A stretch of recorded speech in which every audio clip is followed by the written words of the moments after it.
Justine Barron.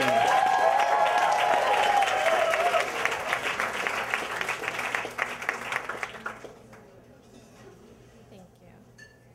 So I had this shameful secret about my sexuality that I carried around for a while in my early 20s, and I didn't feel like I could tell anyone. I was actually in a really safe environment. I was in graduate school in the humanities, and everybody around me was constantly talking about sex and queering, politics and everything, but for whatever reason, I didn't feel like I could tell anyone the truth, which was that I was a virgin until I was 25. Not for any good Christian reason or anything. I was raised an atheist, and I'd always been super open about sex. My friends were always slutty. I would give them advice. I would advise them about sex, and I hadn't even really made out with anybody. I guess I didn't want to. I couldn't see why you would do that. And I always had romantic attachments to really unattainable people, like my gay professor and this boy who died. I liked him because he was dead. People who didn't exist. But in any case, when I hit around 24, 25, it all hit me at once. I got it. And I think it's because I left grad school, so I was finally relaxed for the first time in my life. And suddenly I just wanted to engage, rub up against everybody. They didn't need to be perfect or dead or anyone. And in the midst of this curiosity and excitement came along Leslie and her husband Mendel. And that was the tawdriest experience of my life, still as a virgin.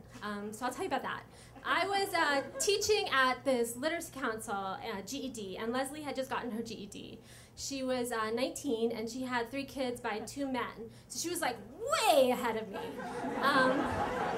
And one day Leslie and I got coffee after work, and she was telling me that her and her husband Mendel, who was 35, they had a threesome with her friend. And I was like, oh yeah, I'm super experimental too.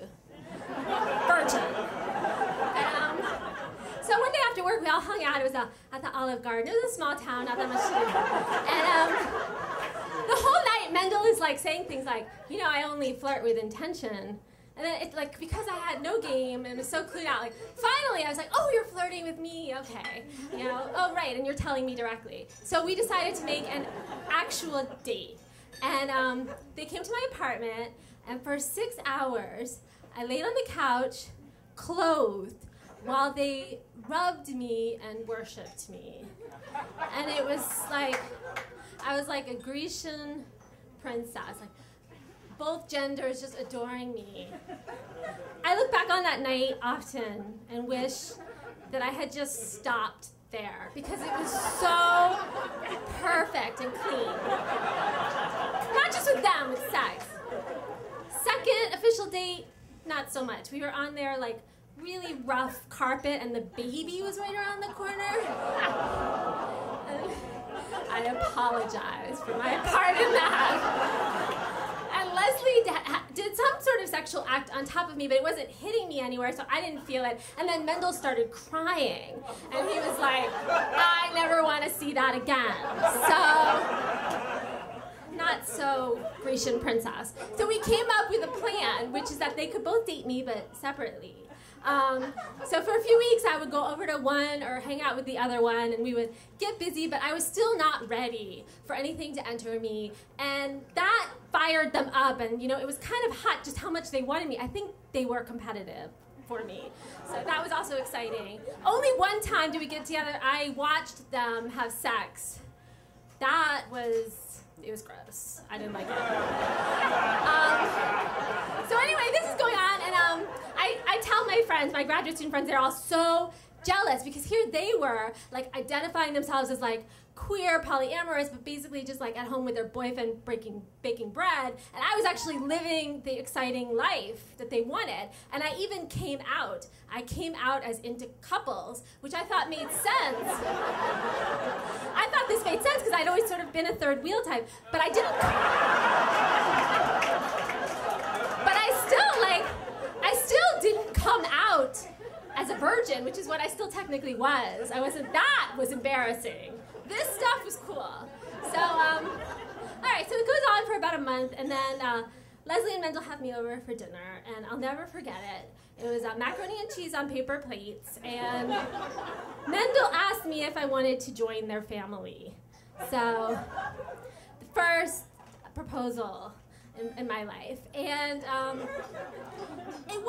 I declined. It wasn't just that, like, I wasn't ready to commit or, two of them. It was the paper plates.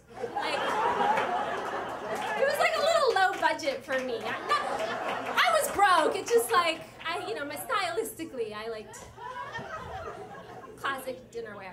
But, so I said no, and then I just, immediately, within a few weeks, ran into the arms of the first guy I could find who would call himself my boyfriend. And as quickly as I could, we got to the intercourse, and it was fine, it was whatever. But it was on paper. On paper, that was done. And so, that tawdry fling aside, the actual story of how I lost my virginity, a little late in life, but with my boyfriend, not that weird.